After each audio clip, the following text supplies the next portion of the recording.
From the headquarters of the Guild of Champions, this is the Becoming Thin podcast, and I am your host, Chris Terrell. And welcome to another week of your weight loss quest. How did this last week go for you, champion? What new challenges did you encounter? But more importantly, what failure did you go through and what lesson did you get from that failure? Come on now. Don't let a perfectly good failure go by without you getting your lesson. That's your reward for your troubles after all. Now, if you're new here, I've lost 125 pounds myself after an entire adulthood of chronic yo-yo dieting. Up, down, up again. Before I finally got sick and tired of being sick and tired and fat and made some permanent, meaningful, and actual changes to my real-life lifestyle, habits, routines, environment, community, and to my systems of belief. Because it's all of those things that created the results of my life, and if I wanted to get new results, I was going to have to go change those same very 6 things. And now I'm here each week to help you get the results in your life that you want. Hopefully it's the same ones that I got myself, which is to become thin, healthy, happy, and in shape. Not one of them, not 2 of them, not 3 of them, but all 4. Thin, healthy, happy, and in shape. Now, if you are looking to get started on your weight loss journey, I have prepared a free weight loss course that you can join by going to becomingthin.com. It's a daily listening program where I'll coach you in the morning and I'll coach you in the evening, and I'll take you for a few weeks. And if you like that program and you find you want to continue it on, we'll give you an invite on how to continue that program on in the Guild. If you want to go ahead and just join the Guild of Champions directly, you can still take the free course even if you want to join the Guild. You can join that by going to imnotquitting.com, and you can join my community and coaching program. I'm going to get that out of the way because today I want to talk about something. Well, I've prepared an episode that'll be unlike many others I've published before. You see, I used to live a life that's very different than this one. And I one day realized I had all of my goals and I didn't feel fulfilled. And I wanted to go down a different path, which has led me to doing the path here, working to help as many people as possible. Now, I'm going to tell you something that people that work with me know, that I don't always say outright on this side of things, but I'm going to say it now. I'm not just trying to help you lose weight. Helping you lose weight is the entry point. What I'm really trying to help you do is I'm trying to help you find something that you're looking for. You may not even be able to articulate that you're looking for. Something that you're trying to understand, even though you may not even be able to explain it. And I thought today I would dive into it. I don't even know why. This is just me listening to my intuition that said today, this is what I need to talk about. I have a question. Who are you? Really? Who are you? Not your weight, not your past, not some version of you that's failed before. Who are you when all that's stripped away? See, my weight loss journey, I initially set out to lose weight. And at first, it seemed in many respects like most other weight loss journeys I'd gone on before. I wanted to lose weight to be smaller, but for several reasons that were related to the, at that time, recent passing of my father from cancer, I was not in a place in my mind that I had ever been in before. It was different than any other state of mind I had ever been in. Finally, at this point in my life, I had begun to understand how time really works. Well, I began to understand more of how it works. For the first time in my life, I understood the value of a single moment in time. Truly, I actually understood it. Not intellectually, not on paper.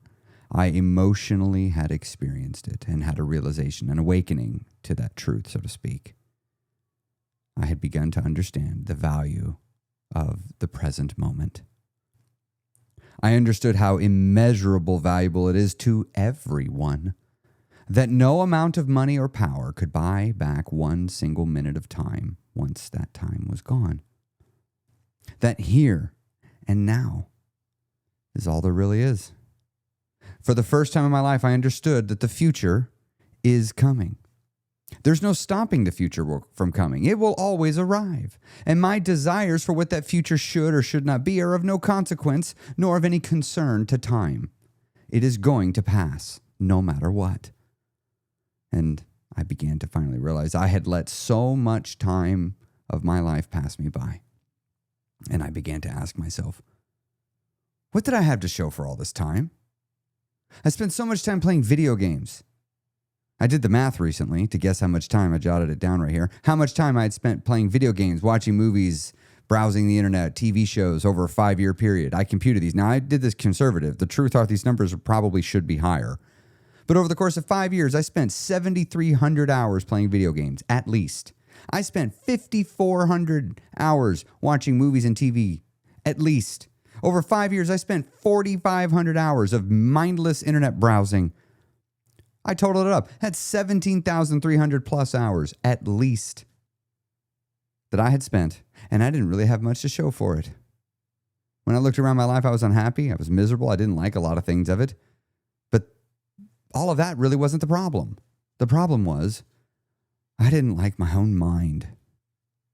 My mind was a mean and uncomfortable place, and my body, well, it wasn't much better.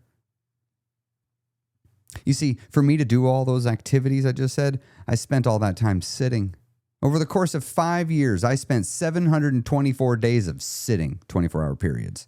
That's 103 weeks of my life just sitting. That doesn't even include the sleeping and the working time. And wow, what did I have to show for all that sitting time? Oh, mind you, I would also pair eating with a lot of that sitting time. I mean, don't get me wrong. I would seek to do other things in my life, and I did. But even then, when I did these other things, I tried to do it sitting as much as I could. I sat at work. I sat in a car. Hell, there at the end, I was literally sitting in the shower. I had a chair in my shower, one of those built-in ones, and I liked to shower seated. I washed my body seated.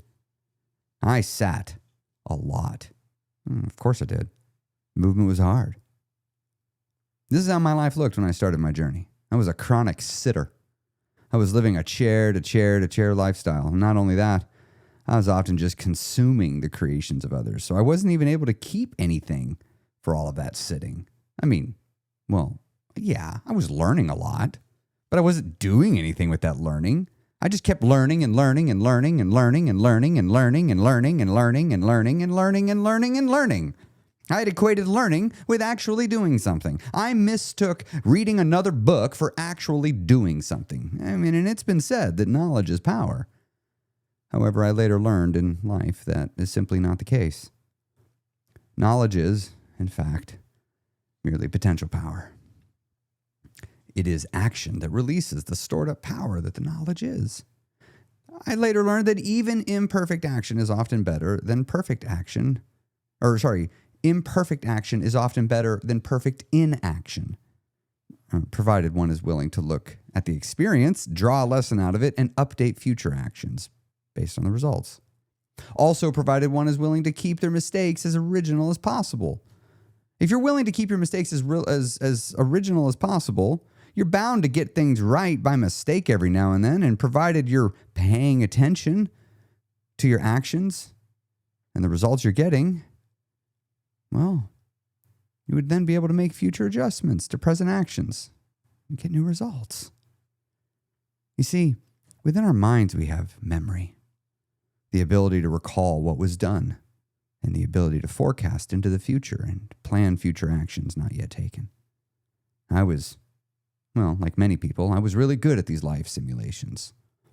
In my mind, I had often imagined what I could or would do someday, but it seemed that someday was never arriving. I was always waiting for someday, but in the meantime, I was running simulation after simulation after simulation in my mind. Or I wasn't. I would often focus my mind on video games or look forward to the next movie release. I'd spend hours a week watching movie trailer breakdowns, trying to extract every little nugget of knowledge about a movie before it's released. Rather than simply, of course, just being completely and totally surprised by the experience of the movie. No, I had to look forward to it, to anticipate it. That way I could give the present moment a purpose. It was the past or future always giving my present moment a purpose. And then, I found out my dad was going to die in less than 2 months. What a bitch move life did to me right there. You see, I was standing there, eyes looking at my otherwise healthy-looking father, standing by the dining room table surrounded by family after he just told us he was going to die. And I realized that this is one of those last moments in time like this.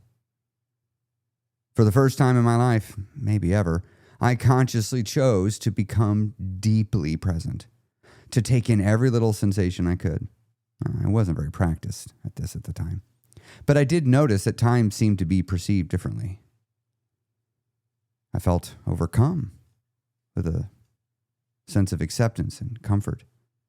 You see, this present moment was something I could handle. I didn't want to escape into the future because, my dad was going to be dead in the very short order. And I wanted to be here in the now, but I didn't want to be here because my dad here had cancer and was about to die. But I didn't want to miss this moment. So I chose to stay deeply present in a bad situation. I chose to stay deeply present in a bad situation. It changed my mind. For years, I would describe to others how that moment flipped switches in my mind that I didn't even know were there. I didn't even know the switches existed and they're getting flipped. And suddenly I understood a fundamental truth of existence, something I understood logically, but no, it wasn't logically that I understood it. I understood it. Life is impermanent and I am going to die. And I didn't know what to do with that. I knew I must do something with it, but I didn't know what to do with it. Before my dad passed away, he gave me a parting piece of wisdom. He told me that I should stop waiting around. That if there's something I want, I should ask for it or go for it. And if I don't get it or it doesn't work out, I should just move on to the next thing. Simple advice, really. Simple advice from a man on his deathbed to his oldest son. Simplified, the advice was, stop waiting around. Stop waiting around. It's been said that we all live two lives, and the second life begins when we realize that we only have ever had one. That day, when my dad died, I finally understood it. I only have one life to live. And I have been squandering mine waiting around. So this brings us back to the beginning, where I wanted to change my life. I wanted to lose weight. But I was finally done with the act. I was ready finally to be honest with myself. I was finally ready to admit to myself I didn't want to just lose weight. No, I wanted to lose weight so that I would feel a certain way. I was finally ready to admit I wanted to love myself because I didn't love myself. I wanted to be confident because I wasn't confident. I wanted to look at myself in the mirror and feel pride at the person looking back at me because I didn't feel that. I wanted to love my body because I hated my body. I wanted to have adventures because I wasn't having any. I wanted to love myself and my life. And I was finally ready to admit and own that I didn't love myself and I didn't love my life. I had always thought that when I lost enough weight, then I'll love myself and my life. Then I'll feel all these things. I sat with that for a moment, wondering to myself, why would that work? Remember, I was done with the act. Like, what actually happens once I lose all the weight? It's not like somebody comes to my door, knock, knock, knock. Hey, we're here to bestow upon you the magic cheat code to enter into your brain and now you'll love yourself. No, it wasn't like I was going to be handed a pill that suddenly made me love my life. No. I pondered that question. Why would losing the weight make that happen? And I came to one single realization. No matter how many times I pondered it, I came back to the same realization. The only thing that will happen once I lose enough weight is I will give myself permission to feel a new way about myself. The only thing that would happen is I would grant myself permission to change. The only thing that would happen is I would drop a belief and choose to believe a new one in its place. Well, as I sat with that in the very beginning of my journey, I was reflecting back to my dying dad's words of wisdom. Stop waiting around. In truth, what was I waiting for? To have a body of a certain size? Why? Why? Who said I needed to do that? I couldn't answer. I could see others who had what I wanted that were fatter than I was. They walked around strutting their stuff, loving their life, feeling all high and great about themselves. And I'm sitting here thinking, why can't I have that? I started to realize the only person holding me back from having the inner state of mind that I sought was me. Me. I was the only one standing between me and the inner state of mind that I want. Just me. Until this point, I wouldn't admit that. I wouldn't own it. I would say it was everything else. I would point outside and point to my past and point to the future and say it's this, that, or something else. Talking about what other people had said about me, that's why I can't love myself. Talking about the things that had not yet been said to me, that's why I can't love myself. I was looking to lose the weight. Yes, indeed. But I was not just looking to lose the weight. I wanted to love myself. I wanted to love my life. And I wanted to live a life I was proud to call my own. I was done waiting. I was going to die one day, I knew. And I was going to die waiting to start living. Why? Why was I going to do that? Why was I going to die waiting to start living? There was no good reason for it. I was going to die waiting to start living because I was so worried about what others would think of me. What some other people would think of me is why I would wait to start living my life. And I might die worrying about it. I was so busy my whole life imagining a better future that I forgot to start working on my own life in the moment. I looked around my life and I realized it wasn't what I want. Finally, ready to drop the act. I want a different life. I don't want this one. But in truth, there was something else in the way. Me. It was me. You see, I had finally become ready for the choice. A big choice. A choice that not everybody gets forced upon them like it was forced upon me. I hope you don't get it forced upon you. It's usually unpleasant and uncomfortable. Many others, though, most people, I have come to learn, will have to seek the choice. But life didn't do that to me. Life presented me with the choice. And the choice was to quit the act of being myself. And I made the choice. It took time, and it was hard, but I chose to let me go. I didn't know how to do it when I made the choice. That's the thing. I made the choice, but I didn't know how to do it. And that began my journey of awakening, a journey of detachment from myself. It's been a wild ride. There have been ups, there's been downs, and I'm still in many ways on that path. In truth, I've slowed down my progress on the path. I've come so far down it. And I've learned many things. Things that I thought were something that I thought I was crazy. But then I started seeing that others have made the choice too. And I started seeing that so many people have made the choice. I thought I had been stumbling on a choice that was unique. I had not. I was just the next person in a long line of persons that discovered the choice. And now I'm here, for whatever reason today, talking to you about it. And I wanted to share 10 things that I've learned. Seems so hokey that it's a list of 10, but that's just how many happen to come out. You are not your body. You are not your body. You have a body. And you can love your body as it is today because it is the gift that gives you life. It is the gift that gives you life. Without this body, you won't be here. You should love it today. You are not your thoughts. If you become deeply present with yourself right now in the moment, if you pause this podcast and become completely present in the now, you will be able to witness and observe your thoughts and see that you are, in fact, not them, but that you are the observer of them, that you can watch the thoughts, that you are not them. Many of us spend much of our life believing we are our thoughts, just as I did.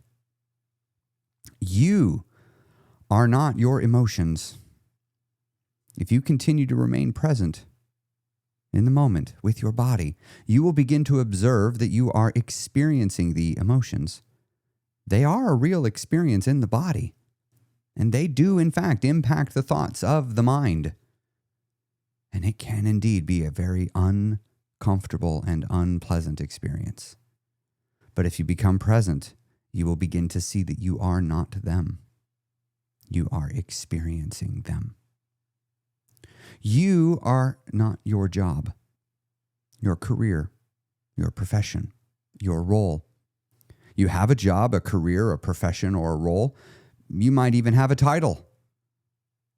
President, manager, specialist, mom, dad, son, boyfriend, neighbor, priest, friend.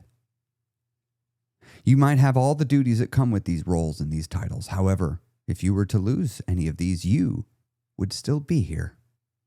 You could lose all of your jobs, roles, and titles, and you would still exist.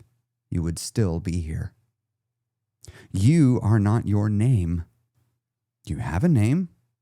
You were given a name. Maybe you even chose yours. You can change the name, and you'll still be here. People can call you all manner of names, but you'll still remain the unchanged you. You are not your accomplishments. You can accomplish and probably will accomplish a great many things in your time on this earth. You can also do very few things. You see, you will still be here tomorrow if you do nothing today. And you will still be here tomorrow if you accomplish something today, because you are not them. You can perform them. You can have many experiences that will provide you all different kinds of emotional experiences, but you are not them. You are not your memories. You can access these memories, but they're not stable. These memories change over time. And sometimes they change in real time as they're being logged. Literally, if you were to log a memory and instantly recall it, it will have already changed from what reality was, because our eyes are not just viewers, but they're projectors, projecting a story onto the scene in front of you. So as you are taking it in, you are not taking it in exactly as it is all the time. You're not your memories. You can witness them, observe them, process them, but you are not them. You are not your future. There's nothing in the future that is real. It's all merely potential outcomes. You see, in a moment, any potential future can change, because the future is not real until the future has become now. You are not your possessions. You will have ownership over many possessions in your life, but they're all impermanent. You are merely the steward of them for a time. You can lose everything you own, all your possessions, and you will still be here. Possessions will come and go, but you will be here. They come and go into and out of your life. But you will go from nothing to nothing. You are not defined by the people in your life. People, connections, these are all impermanent. Every connection in your life will come to an end one day. You could lose everyone you know in your life, and you would still be you. You could gain more connections in your life, and you would still be you. These are the truths I had to come to learn on my own journey. Not just an intellectual understanding. I had to understand them. And the biggest thing that helped me find the answers to many questions was the truth that was left behind. And it's a truth I want you to find for yourself. You see, there is something I want you to know, but I cannot tell you what it is. I can only point in the same direction that was once pointed for me. All I can do is give you a clue of sorts. And I would like to give you the clue now. Here's your clue. You find out what you are by learning what you are not.